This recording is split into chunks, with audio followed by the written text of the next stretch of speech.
well assertively End of Story also show bright pace, and likewise going forward is Teej. Wider out, Atherstone Warrior given a hurry up to try and move forward, and at this stage Megalithic is one towards the back that's a little outpaced.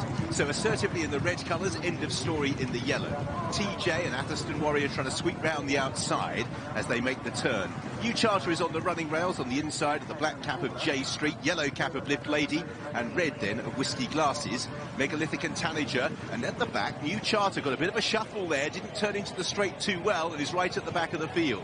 End of Story leads from in second place, Atherstone Warrior. Teej heads the Bradley group. New Charter's going to have to stick to the running rail, behind assertively at this point. Then towards the outside, finding stride now is Tanager, along with Megalithic, inside the final 2 furlongs. And now Teej on the outside moves to End of Story and begins to take it up. All the time, Megalithic down the outside is making progress. Teej has got to the front. Megalithic still has over a length to find, 150 yards to close, but the experienced Teej digging in is holding Megalithic at the moment, and it is Teej who will win the woodcut for Clifford Lee and Carl Burke. Megalithic second, Tanager third, Atherstone Warrior ran well, then behind these End of Story assertively.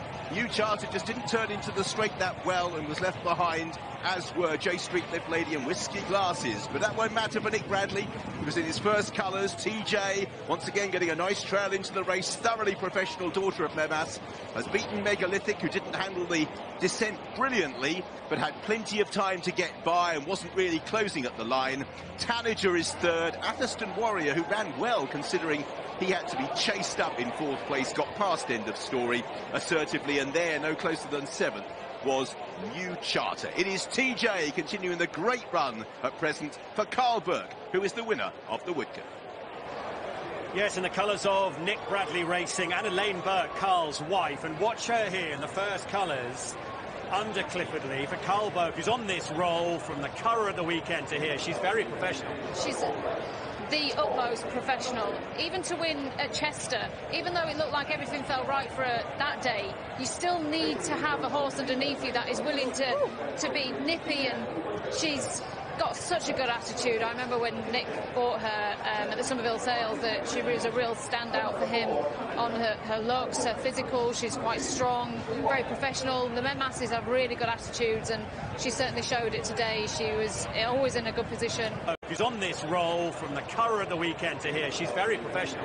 She's the utmost professional. Even to win at Chester, even though it looked like everything fell right for her that day, you still need to have a horse underneath you that is willing to be nippy, and she's got such a good attitude. I remember when Nick bought her at the Somerville sales that she was a real standout for him on her looks, her physical. She's quite strong, very professional. The men masses have really good attitudes, and she certainly showed it today. She was always in a good position.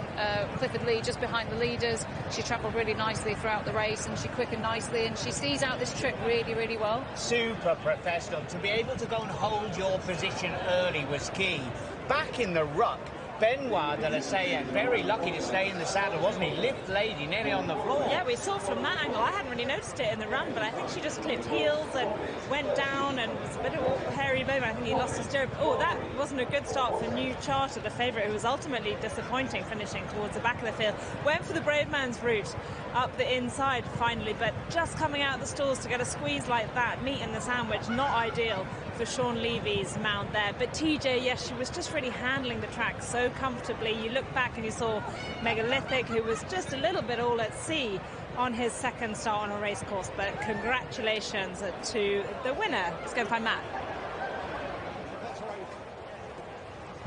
Well, here's Clifford Lee, who's having a tremendous year, winner number 46 of 2024. She's a nippy little thing, isn't she? Yeah, she is very quick. She jumps the gates lovely. I was in the right position, tracking the pace, and she travelled very well into it. She ran over 5 furlongs first time. She seemed to enjoy the step up to 6. She saw this out well, having always been close to the pace. Yeah, that's it. At Chester the last day, 6 furlongs. She's travelled very well, and she's done that very easy that day. See the trip out, and she's done that again today. Would you say Albany at Royal Ascot? Possibly, yeah. I mean, she's done this quite nicely, and she'll take a step forward from that. And Clifford, you've got Liberty Lane coming up, who goes back up to 1.25 miles. He's been there before. He won really well last time. How hopeful about the distance? We're hoping.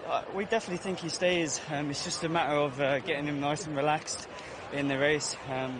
There's a bit of pace on which will help, and we think he could run a nice race. Well done to Clifford Lee and Carl Burke. Irish Kiddies, now the Woodcote head. And just about to welcome back TJ, Jeff Kemp and members of the Nick Bradley Racing Syndicate. What is this moment like for you, Jeff? Oh, it's a fantastic day, this day at Epson. And to have a